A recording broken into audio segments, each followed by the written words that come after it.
Muy buenos días, querida iglesia, qué privilegio poder compartir con ustedes en esta mañana, compartir un mensaje además misionero. Lo primero que voy a hacer es poner el cronómetro para no faltarles el respeto y terminar 3 horas aquí adelante compartiendo. Y bueno, ya me presentaron, mi nombre es Rolando Campos,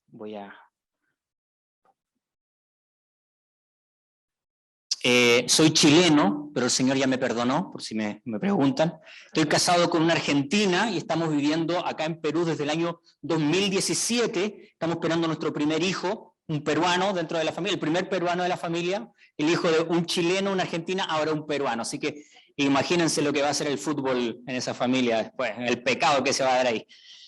Y estamos sirviendo a través de una plataforma de movilización misionera llamada Movida. Moviendo vidas, es un juego de palabras. A veces nos presentan como la movida. No, digo, suena feo eso, no. Movida significa moviendo vidas a la misión de Dios. Somos una organización misionera enfocada en jóvenes latinos. Tenemos oficina en 22 países y nuestro sueño es enviar cada vez más jóvenes apasionados a cambiar la geografía espiritual del mundo aún no alcanzado. Soñamos con la ventana 1040, con el mundo budista, hinduista, musulmán, siendo transformado para la gloria de Dios por una fuerza misionera latina. Hoy me acompaña un amigo, mi amigo que me trae, que me acompaña a todas las iglesias. Él es un joven peruano, abogado, que está dejando su profesión, está dejando atrás las comodidades y proyecciones para prepararse para ser misionero. Y se va muy pronto a preparar a nuestra escuela misionera Prisma allá en Europa para poder servir a la misión de Dios. Así como él, como Alexis, queremos que muchos jóvenes latinos, peruanos, digan: mi vida, mi profesión, mis recursos, todo mi tiempo y energía para la extensión del reino de Dios, para servir a la gloriosa misión de Dios. Y eso es lo que hacemos, servimos como una organización misionera acá en el Perú y soñamos con jóvenes, con muchos jóvenes que sean llamados a la misión de Dios. Y hoy vamos a hablar de la misión de Dios, y qué privilegio estar en este tiempo donde están sumergidos ustedes en las misiones, soñando con enviar misioneros, que es el sueño que tenemos también nosotros como organización, que muchas iglesias se levanten como fuerzas de envío misionero. Y si hay algo que estamos aprendiendo en Latinoamérica, es que la misión no es solo para algunos, la misión es para toda la iglesia. Y que la misión no está solamente en Mateo 28. Mateo 28 es la gran comisión, pero encontramos que la misión de Dios, el llamado a las misiones, el llamado a tener pasión por los países y naciones no alcanzadas, se encuentra en toda la Biblia, del Génesis al Apocalipsis.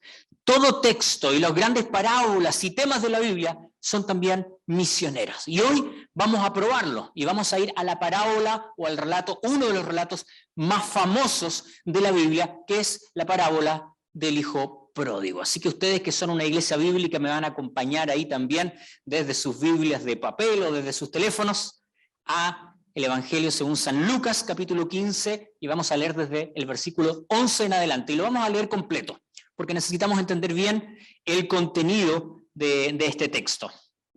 Y de lo que vamos a hablar hoy es de un Dios pródigo. Y vamos a hablar de el hijo pródigo y la misión de Dios. ¿Qué tiene que ver el hijo pródigo con las misiones? Vamos a descubrirlo esta mañana. Jesús, a través de esta historia que vamos a leer, nos revela el amor del Padre. Y atención, querida iglesia, ustedes que son la iglesia cristiana de Pueblo Libre, deben haber ya comprendido que el amor del Padre es un amor escandaloso, un amor que la razón humana no logra comprender, un amor extravagante, furioso, que se extiende por las naciones. Hoy vamos a hablar de ese amor pródigo, de un Dios pródigo. A veces los evangélicos ni siquiera sabemos qué significa la palabra pródigo. Creemos que significa algo así como perdido, pero en realidad pródigo es algo que se entrega con generosidad desbordante. Cuando hablamos de amor pródigo, hablamos de un amor casi imprudente, desmesurado, para algunos casi como un despilfarro. ¿Por qué? Porque un amor pródigo se entrega de forma desbordante y desmesurada a quien no lo merece. Y nosotros no nos merecemos ni el amor ni la gracia de Dios. Y sin embargo, Dios nos entrega de forma desmesurada, escandalosa, más de lo que merecemos. Por eso, realmente es nuestro Dios el que es pródigo. Esta historia debería llamarse el Padre pródigo y sus 2 hijos. Porque realmente el que entrega, el que para algunos fariseos podrían ver el amor de Dios hacia los pecadores es un despilfarro de amor y de gracia. El famoso Charles Spurgeon dijo respecto a la parábola del hijo pródigo: amor pródigo para un hijo pródigo. El hijo pródigo desmesuradamente gastaba y derrochaba el dinero, pero el amor del Dios pródigo derrochaba y entregaba sin medida amor, gracia y misericordia. Hoy me voy a basar en algunas ideas. Hay un libro que les recomiendo de Timothy Keller que se llama precisamente El Dios pródigo, o El regreso del hijo pródigo, de un teólogo holandés que se llama Henry Nouwen, que se basa en la pintura del hijo pródigo de Rembrandt para hacer una reflexión profunda y bíblica respecto al hijo pródigo. Vamos a descubrir la riqueza del hijo pródigo de este texto y nos vamos a sumergir en su texto y en su contexto para entender bien el relato. Ustedes saben que un texto fuera de contexto es solo pretexto. Así que nos vamos a sumergir. Lucas 15, vamos a leerlo completito para entender bien el contexto. Así que ustedes me acompañen ahí con la lectura. Parábola de la oveja perdida. Esta es la primera parte. Vamos a entender por qué. Se acercaban a Jesús, versículo 1, los publicanos y pecadores para oírle. Atención con esto. Aquí se nos revela quién es la audiencia de Jesús en esta parábola. Se acercaron los publicanos y pecadores para oírle, versículo 2, y los fariseos y escribas que murmuraban. Ahí está la audiencia de Jesús en este momento. Los pecadores y los religiosos. Diciendo, dice el versículo 2, este a los pecadores recibe y con ellos come. Entonces, él les refirió esta parábola diciendo, atención, versículo 4, ¿qué hombre de vosotros, teniendo 100 ovejas, si pierde una de ellas, no deja las 99 en el desierto y va tras la que se perdió hasta encontrarla? Y cuando la encuentra, la pone sobre sus hombros gozoso, y al llegar a casa reúne a sus amigos y vecinos diciéndoles, gozaos conmigo porque he encontrado mi oveja que se había perdido.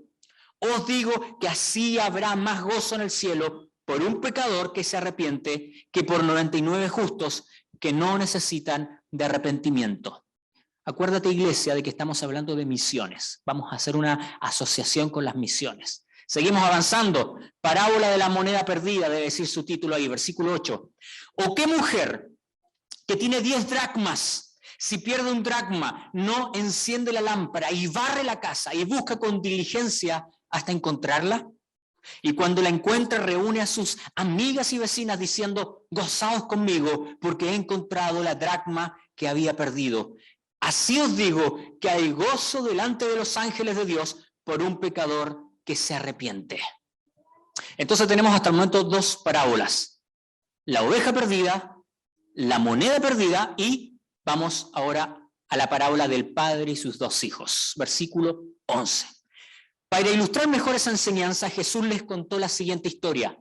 Un hombre tenía 2 hijos. El hijo menor le dijo al padre, quiero la parte de mi herencia ahora, antes de que mueras. Entonces el padre accedió a dividir sus bienes entre sus 2 hijos. Pocos días después, el hijo menor empacó sus pertenencias y se mudó a una tierra distante donde derrochó todo su dinero en una vida desenfrenada. Al mismo tiempo que se le acabó el dinero, hubo una gran hambruna en todo el país y él comenzó a morirse de hambre. Convenció al agricultor local de que lo contratara y el hombre lo envió al campo para que diera de comer a sus cerdos. El joven llegó a tener tanta hambre que hasta las algarrobas con las que alimentaban a los cerdos le parecían buenas para comer, pero nadie le dio nada. Versículo 17. Cuando finalmente entró en razón, se dijo a sí mismo, en casa hasta los jornaleros tienen comida de sobra y aquí estoy yo, muriéndome de hambre. Volveré a casa de mi padre y le diré, Padre, he pecado contra el cielo y contra ti. Ya no soy digno de que me llames tu hijo. Te ruego que me contrates como uno más de tus jornaleros. Entonces regresó a la casa de su padre y cuando todavía estaba lejos, atención con esto, su padre lo vio llegar y lleno de amor y de compasión corrió hacia su hijo, lo abrazó y lo besó. Su hijo le dijo, Padre, he pecado contra el cielo y contra ti y ya no soy digno de que me llamen tu hijo. Sin embargo, Su padre dijo a los sirvientes: rápido, traigan la mejor túnica que haya en la casa y vístanlo. Consigan un anillo para su dedo y sandalia para sus pies. Maten el ternero que hemos engordado. Tenemos que celebrar con un banquete, porque este hijo mío estaba muerto y ahora ha vuelto a la vida. Estaba perdido y ahora ha sido encontrado. Entonces comenzó la fiesta. Iglesia, aquí debería terminar la historia, porque en base a la historia de la dracma perdida y de la oveja perdida, la historia terminaba aquí, con estos protagonistas. La historia continúa. Versículo 25, y recordemos que esta historia continúa porque Jesús tiene una audiencia muy particular.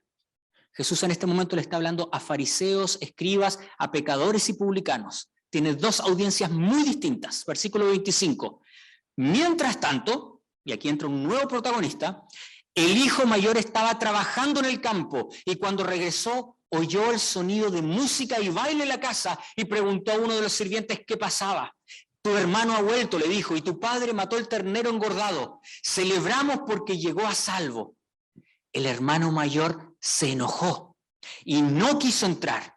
Su padre salió y le suplicó que entrara, pero él respondió: todos estos años he trabajado para ti como un burro y nunca me negué a hacer nada de lo que me pediste. Y en todo ese tiempo no me diste ni un cabrito para festejar con mis amigos. Sin embargo, cuando este hijo tuyo regresa, después de haber derrochado tu dinero en prostitutas, ¿matas el ternero engordado para celebrar? Su padre le dijo: mira, querido hijo, tú siempre has estado a mi lado y todo lo que tengo es tuyo. Teníamos que celebrar este día feliz, pues tu hermano estaba muerto y ha vuelto a la vida. Estaba perdido y ahora ha sido encontrado. Termina la parábola con un final abierto, con un final inconcluso. Ni siquiera sabemos si el hermano mayor entró a la fiesta. Vamos a orar. Te invito a que inclines tu corazón. Gracias, Señor, por tu palabra. Gracias porque nos hablas, nos desafías a través de tu palabra que es viva y eficaz. Te pedimos que hables a nuestra iglesia, hables a nuestro corazón esta mañana. Háblanos a nuestro espíritu, Señor, para comprender qué tienes en tu palabra para nosotros, para nuestras vidas. Abrimos nuestro corazón para escucharte. En tu nombre, Señor Jesús. Amén. Primera pregunta, querida iglesia.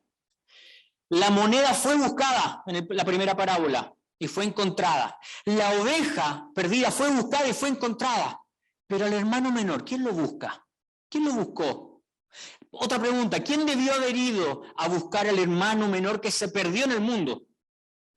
En esta historia que acabamos de leer hay tres grandes escándalos culturales y religiosos para la audiencia que estaba escuchando. Pero antes de revisarlos, veamos el contexto de Jesús predicando.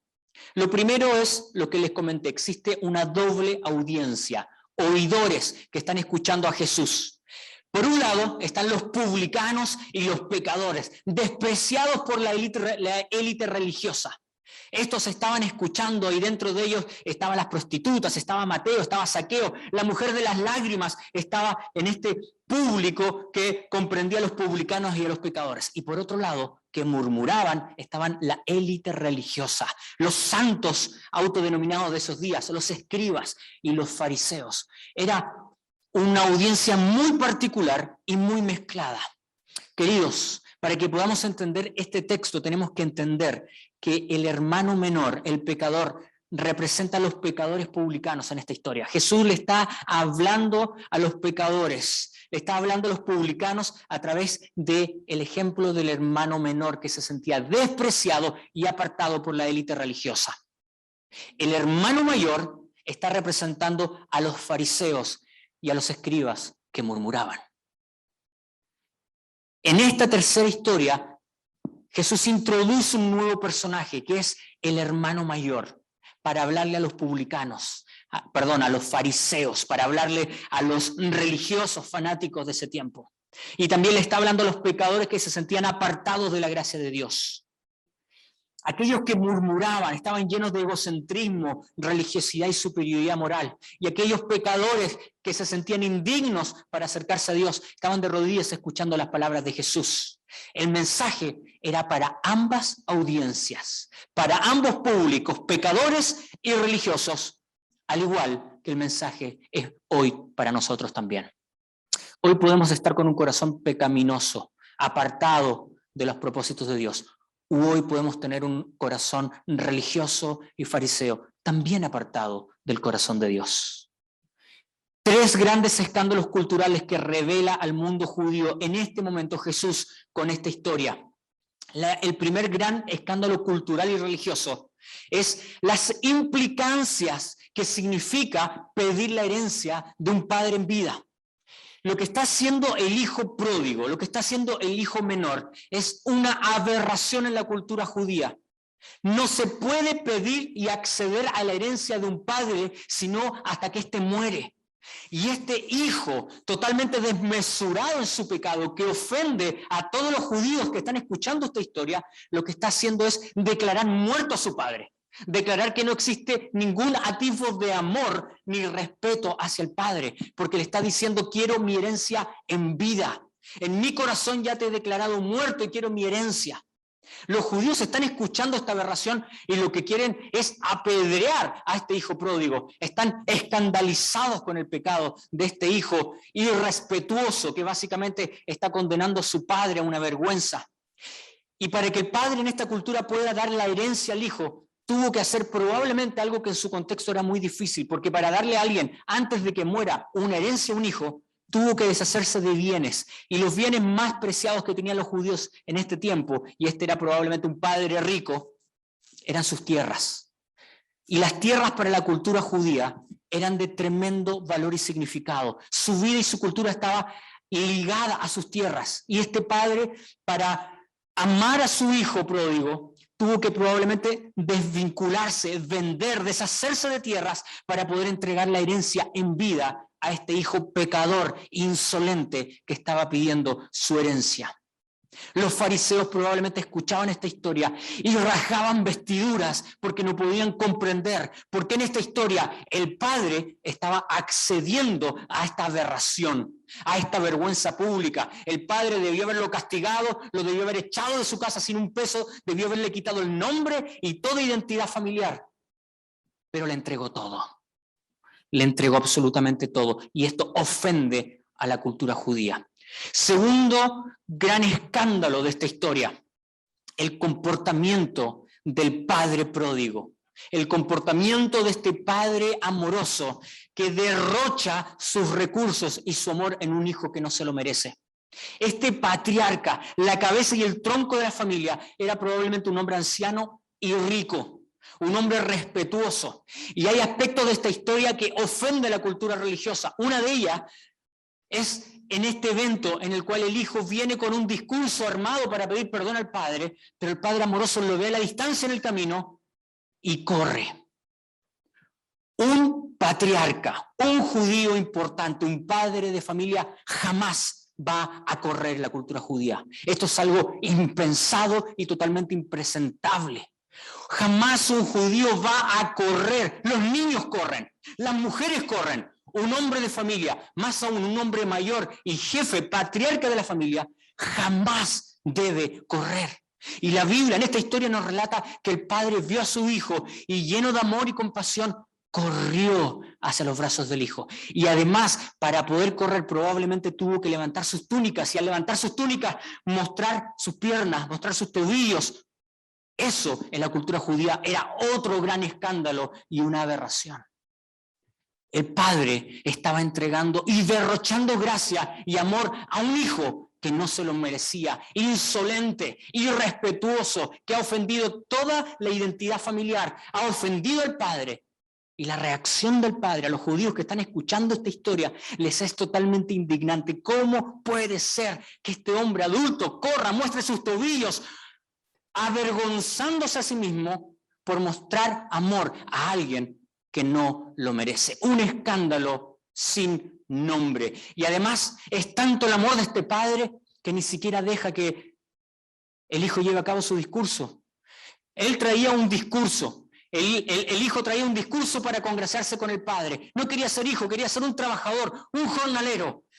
El padre ni siquiera escucha el discurso. Inmediatamente perdona y ama, interrumpe el discurso y mientras sigue hablando dice: traigan el anillo. El anillo es muy importante en la familia, habla de la pertenencia y la autoridad familiar, se le devuelve su identidad y le traen una túnica y lo visten inmediatamente para que recobre su dignidad. Venía con harapos, sucio, inmediatamente fue cubierto por la dignidad del padre, se le puso un anillo, sandalias, y se le dio identidad, pertenencia, se le recobró la dignidad que no merecía. Y el padre corrió a hacer eso con un hijo que no merecía, un padre pródigo, amando a un hijo pródigo. Tercer gran escándalo, y este es el escándalo que ya probablemente tenía a los judíos rajando vestiduras, totalmente espantados, especialmente los fariseos: el rol del hermano mayor en la cultura judía. El rol del hermano mayor en la cultura judía, especialmente en estos tiempos, era muy importante. El hermano mayor era clave. Él recibía, como hermano mayor, el primogénito, la mayoría de la herencia. Usualmente el padre podía tener 20 hijos, pero el hermano mayor recibía casi toda, al menos la mitad de la herencia completa. Y el resto de la herencia se distribuía en las esposas, en los hijos, en los criados, en los trabajadores, pero la gran parte, la herencia fundamental, así como el estatus, el dominio, el renombre, lo recibía el hijo mayor, el primogénito. Pero junto con el estatus y con el renombre y con el dinero y los recursos, también el hermano mayor recibió una responsabilidad. Y esa responsabilidad era con los hermanos menores y con la familia. Culturalmente el hermano mayor iba a ser el más poderoso y el más rico, pero el responsable, la autoridad de cuidar y mantener protegida a las mujeres, a la familia, a los siervos, a los trabajadores, a la tierra. El hermano mayor tenía culturalmente una responsabilidad. La moneda fue encontrada y buscada, la oveja fue buscada y encontrada, y el hermano menor, ¿por qué no fue buscado y encontrado? El rol del hermano mayor en esta historia debió haber sido un hermano mayor que va con el hermano menor y lo disuade. Y cuando el hermano menor se va a tierras lejanas a gastar la fortuna en pecado y en prostitutas, el hermano mayor debió haber ido a buscarlo. El rol del hermano mayor era no abandonar a la familia, mantenerla unida, disuadir, amar, contener. El hermano mayor debió haber viajado a tierras lejanas, arriesgar su propia vida por traer al hermano menor de vuelta a la casa del padre. No obstante, lo que vemos es un hermano mayor ausente. En esta historia, si no hasta el final, vemos que el hermano mayor estuvo ausente.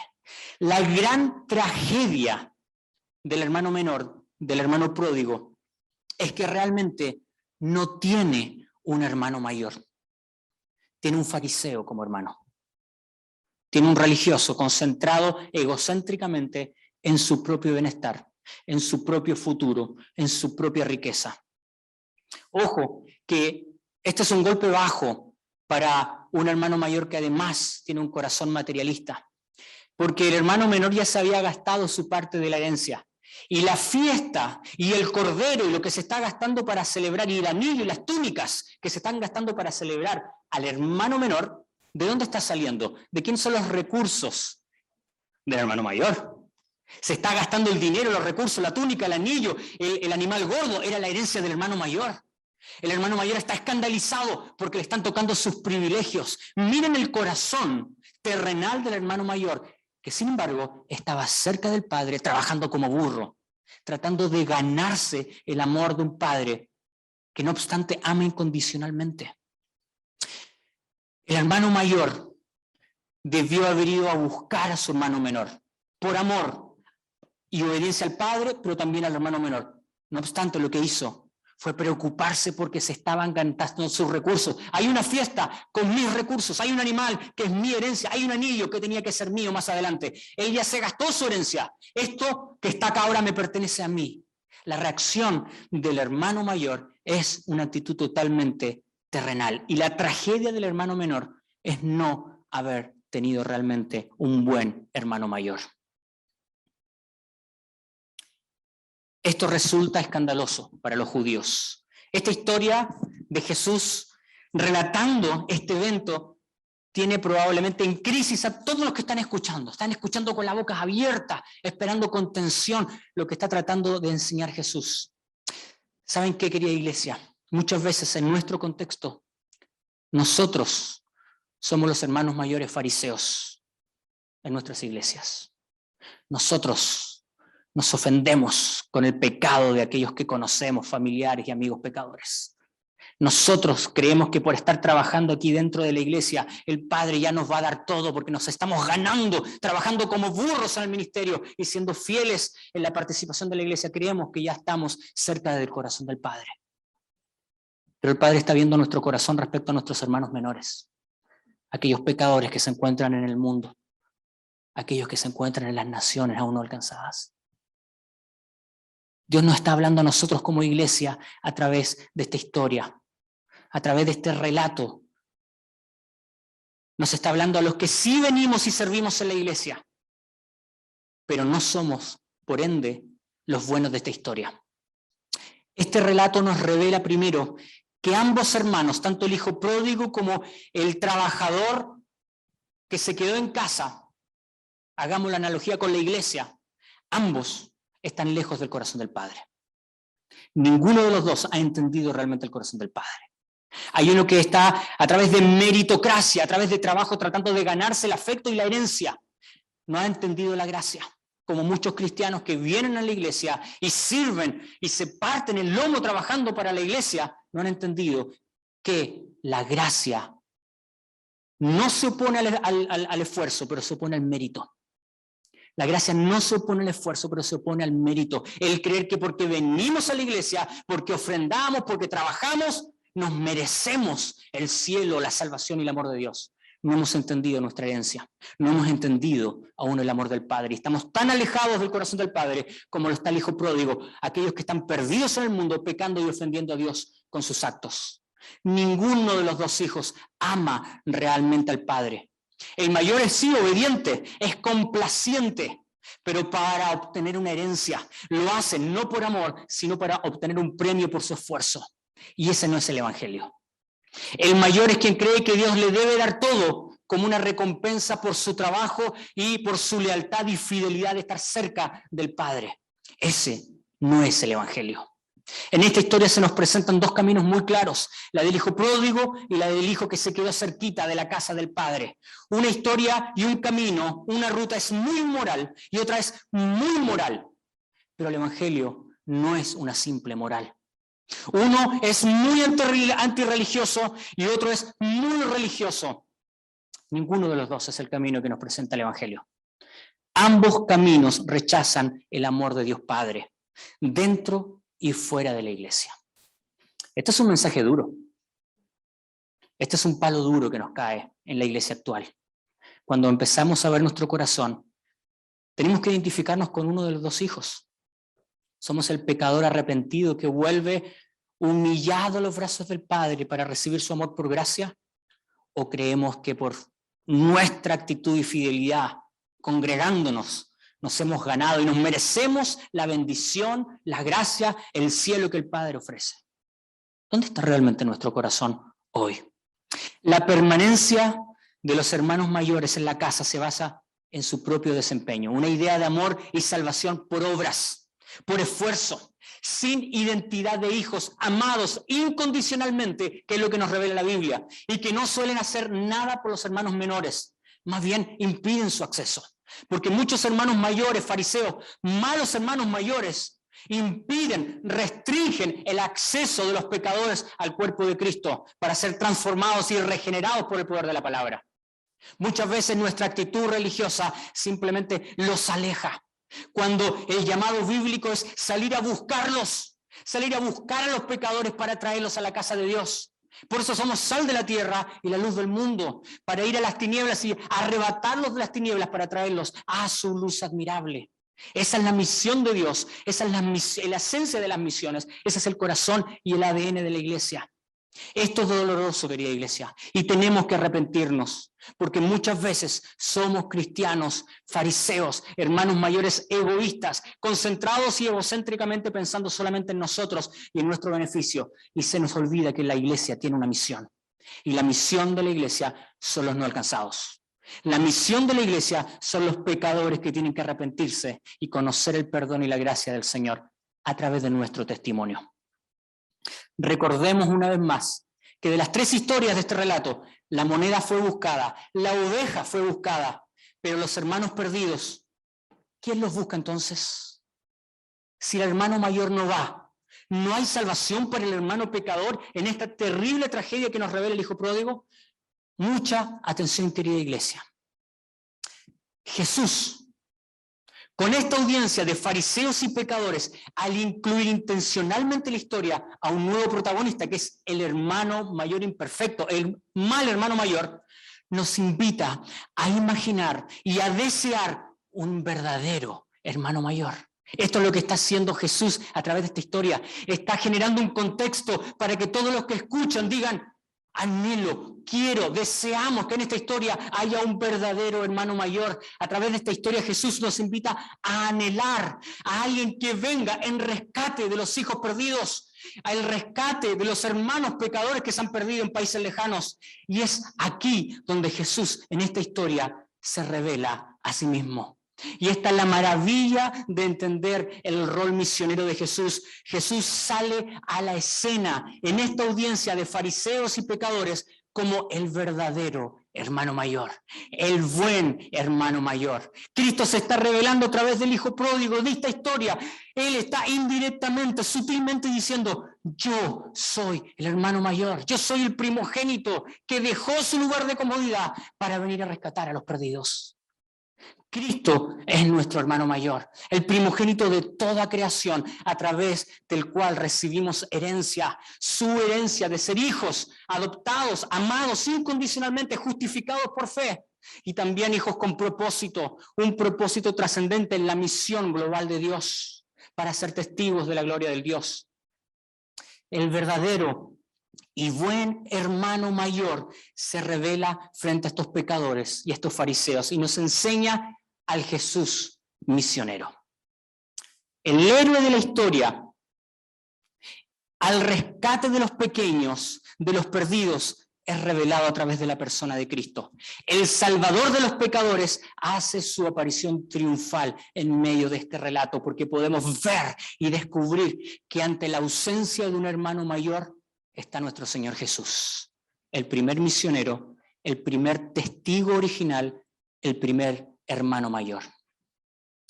Cuando decimos y hablamos de un Dios misionero, no son palabras bonitas simplemente. Los movilizadores misioneros decimos: nuestro Dios es un Dios misionero porque tiene un hijo misionero. No son palabras bonitas, son palabras bíblicas con un fundamento. Jesús dejó el confort y la plenitud que tenían a la diestra del Padre, en el trono del Padre, para venir a tierras lejanas, a rescatarnos de nuestra perdición y ofensa a Dios. Y en la misión murió por los pecadores. Si hay una forma y un modelo de misión, de misionero en la Biblia, es nuestro Señor Jesús. ¿Qué es un misionero en esencia? Aquel que deja su lugar de seguridad, de confort, de plenitud, para obedecer a Dios, para amar a Dios en pos de la salvación de otros. Nuestro Señor Jesús es el primer misionero.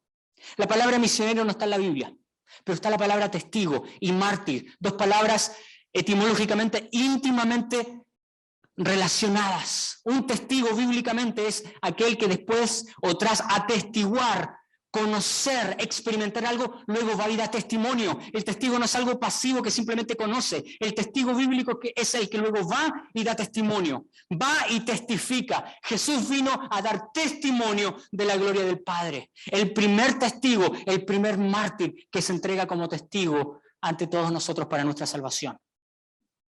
Cristo es el primer misionero, el primer testigo, el primer mártir, en nuestro modelo misional de aquel que vino a tierras lejanas a morir por salvar a los hermanos pequeños. Y así como Jesús vino enviado por el Padre, también nos dice a nosotros: ahora van ustedes. Y esa es la gran comisión. Ahí tenemos nuestra identidad y nuestro propósito en Cristo.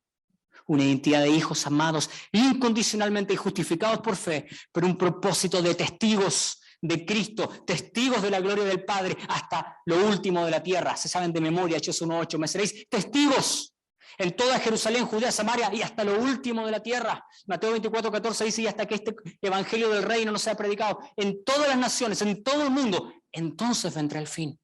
Tenemos un propósito como iglesia y ese propósito fue heredado, al igual que nuestra identidad, de nuestro Señor Jesús, el primer misionero, el primer testigo.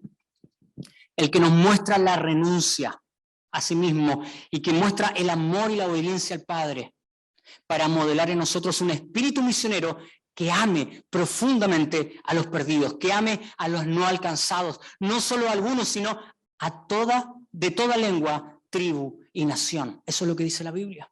Más de 500 versículos de la Biblia hablan de la pasión de Dios por los pueblos y por todas las naciones.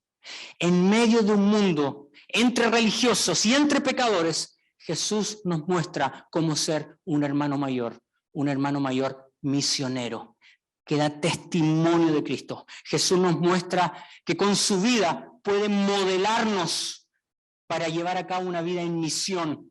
Nos dice, como el Padre me envió a mí, así yo os envío a ustedes.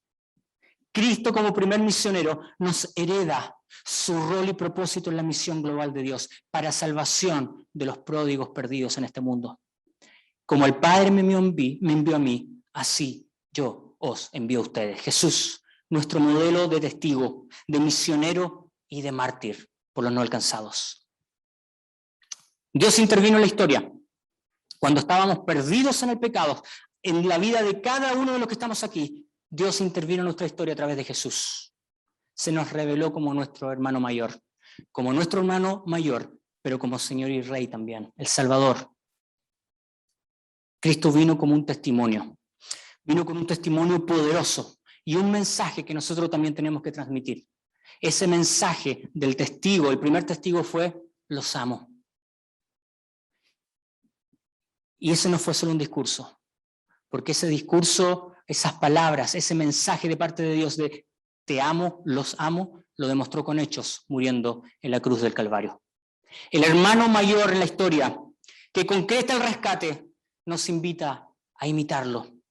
En esta historia que nos inspira el hijo pródigo, podemos encontrar nuestro propósito también, como hermanos mayores. Juan 13:15 dice, porque ejemplo os he dado, para que como yo os he hecho, vosotros también hagáis. Jesús mostrándonos, revelándose al mundo como el hermano mayor que trae la salvación del Padre, nos dice, ustedes me vieron, ustedes me conocieron, ustedes experimentaron mi salvación y mi gracia, ahora vayan y muestren al mundo perdido la salvación del Padre, muestren la gracia, muestren misericordia, lleven el mensaje de salvación, no solamente aquí a Lima, no solamente a Perú, no solamente hacia los Ayánica, los Nomaxigenga, los grupos étnicos de nuestro país, sino en toda Judea, Samaria y hasta lo último de la tierra. Nos espera la misión en el Medio Oriente, en el norte de África, en el sudeste asiático, en la ventana 1040. No solamente en Afganistán, en Kabul, son perseguidos los cristianos, la iglesia perseguida existe hace siglos y necesita que la iglesia latina envíe cristianos a servir como hermanos mayores, que no solamente lleven el evangelio, sino que discipulen, porque esa es la gran comisión, hacer discípulos en todas las naciones. Hemos sido convocados como hermanos mayores y nosotros tenemos que tomar una decisión. ¿Qué tipo de iglesia vamos a hacer? ¿Qué tipo de hermanos mayores vamos a hacer? ¿Qué tipo de cristianos vamos a ser? Ojo, esto es muy duro, querida iglesia, porque el final de la parábola del hijo pródigo quedó abierta. No sé si lo notaron, pero el pecador arrepentido, el hijo que viene a los pies del Padre arrepentido, reconociendo el amor de Dios, entra a la fiesta con el Padre. Pero el hermano fariseo, que fue buscado por el Padre salió a buscar al fariseo, al religioso, al hermano mayor, al de la meritocracia, lo salió a buscar para suplicarle que entre a la fiesta a celebrar. Y la historia quedó abierta. Jesús no terminó la historia. No sabemos si este hermano mayor entró a la fiesta. Y podemos hacer una analogía, una alegoría. ¿Qué significa en esta historia esta fiesta? Las bodas del Cordero, la salvación, el cielo. Estaríamos sacando solamente conjeturas. Lo que sabemos con certeza es que no sabemos qué pasó con el hermano mayor. Pero sabemos que el pecador arrepentido que volvió a la casa del Padre sí entró a la fiesta. Yo, en mi vida de fariseo que tenía en el pasado, porque he sido rígido y he sido un acusador y un condenador de los pecadores o aquellos que caen en pecado. El Señor me ha mostrado que prefiero en mi corazón ser constantemente ese hijo pródigo, de rodillas, vestido como un mendigo, reconociendo mi bancarrota espiritual ante un Dios y diciéndole, no tengo nada que ofrecer, he pecado contra el cielo y contra ti, pero reconozco que eres un Padre amoroso que me recibe nuevamente en la casa. Ese es el tipo de hijo que yo quiero ser. No quiero ser el hijo que se quedó junto a la casa trabajando como un burro, como dice él. No quiero ser el fariseo religioso que se quedó trabajando en la iglesia. Quiero ser el constantemente arrepentido, que ofende a Dios, pero que se goza en la gracia y en la misericordia del Padre. Y que me anima todos los días a ser mejor y a pecar menos. El final quedó abierto y nosotros tenemos que terminar esta historia. Que el Señor, querida iglesia, sea nuestro modelo de hermano mayor. El que ama al Padre y a los perdidos, que seamos una iglesia misionera. ¿Cómo lo hacemos? Primero, rechazando la actitud farisea y religiosa que tenía un hermano mayor.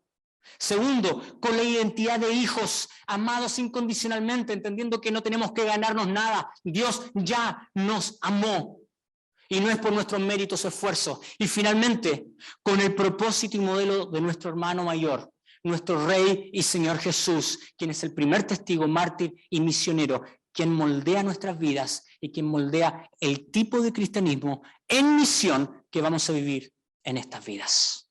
Inclina tu corazón ahí donde estás y vamos a orar juntos. Gracias, Señor, por tu poderosa y maravillosa palabra. Gracias porque eres un Padre que ama sin reproche. Eres un Padre amoroso lleno de gracia, con tanta gracia que puede cubrir las naciones, las etnias y el mundo entero. Guíanos, Señor, hacia tu anhelo, hacia tu deseo. Haz de nosotros los hermanos mayores que este mundo perdido necesita. Permítenos mostrar al mundo, a este mundo y a esta generación, a un Dios pródigo que ama y que entrega amor, que derrocha amor y gracia a un mundo que no lo merece. Padre, levanta misioneros de esta iglesia en Pueblo Libre. Levanta misioneros para alcanzar a aquellos hermanos perdidos en tierras lejanas, en otros continentes, pero también para alcanzar a los hermanos perdidos que están cerca nuestro, a nuestros hermanos, amigos, conocidos, colegas, compañeros, a los vecinos, aquellos que están lejos de tu casa, que están lejos de tu amor. Haznos misioneros. Haznos el hermano mayor que tú quieres que seamos. En el nombre de Jesús te lo pedimos. Amén y amén. Muchas gracias, querida iglesia. Que Dios nos bendiga.